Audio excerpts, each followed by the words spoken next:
तो आज शुरुआत इस चंदे वाले भाई से हुई है। आया चंदा लेने, मैंने कहा भाई मैं कैश नहीं दूंगा, ऑनलाइन दूंगा, अकाउंट नंबर है मदरसे का तो दो। कह रहा है नहीं है, अकाउंट नंबर नहीं है, आपको कैश देना है तो दो, नहीं दो। मैंने कहा ऐसे नहीं दूंगा भाई, बहुत फर्जी लोग आ रहे हैं आजकल। फिर बाबा ने मुझे बुलाया, पूछा क्या कह रहा था वो। मैंने कहा बाबा, मैंने उससे कहा ऑनलाइन दूंगा मैं, कैश नहीं दूंगा। तो कह रहा नहीं, आपको कैश देना तो दो, ऑनलाइन का सुविधा नहीं है। ऐसा थोड़ी होता है, हर मस्जिद मदरसे में ऑनलाइन का होता है, बैंक अकाउंट होता है, उसमें पैसे जाते हैं, मगर दिया नहीं उसने। आज तो हद ही हो गई, मेरा नेट ही नहीं चल रहा था, बेचारे कस्टमर आके बैठे हुए थे, ये देखिए सारे के सारे बैठे हुए, नेट चल ही नहीं रहा। फिर नमाज का वक्त हो गया था तो उनसे बोला मैं आप लोग बैठिए, मैं नमाज पढ़ के आता हूँ, उसके बाद मैं करता हूँ आपका काम। फिर मैं नमाज पढ़ने चला गया मस्जिद। तो मैं नमाज पढ़ के आया, फिर भी नेट नहीं चल रहा था। मैं मस्जिद के बाहर भाई का वेट कर रहा था कि वो आएंगे, चाबी दूंगा, मुझे बैंक जाना था, बहुत जरूरी काम था। फिर चाबी देके मैं बैंक की तरफ निकल पड़ा। तो देखिए मैं ब्रांच पहुंच गया। जैसे पहुंचा मैं देखा एटीएम से मेरा कस्टमर ही निकल रहा है, एटीएम एक्टिव करके। कह रहे इमदाद भाई एटीएम एक्टिव करने ही आया था। मैंने कहा हो गया? तो कह रहा हाँ हो गया। फिर मेरी बैंक में एंट्री हो गई तो मैं देखा मैनेजर आए हुए नहीं थे। फिर मैंने मैडम से पूछा मैडम मुझे अपना बीसी ट्रांसफ़र करवाना है, तो इसका प्रोसेस बता दो। कह रहे 5 मिनट बैठिए, मैं फ्री होकर आपको बुलाती हूँ।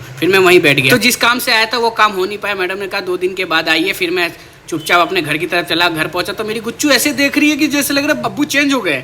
मुझे बहुत हंसी आई, ऐसे देख रही थी वो। थोड़ी देर के बाद मुझे पहचान गया, अरे ये तो मेरे अब्बू है। फिर मेरे साथ खेलने लगी।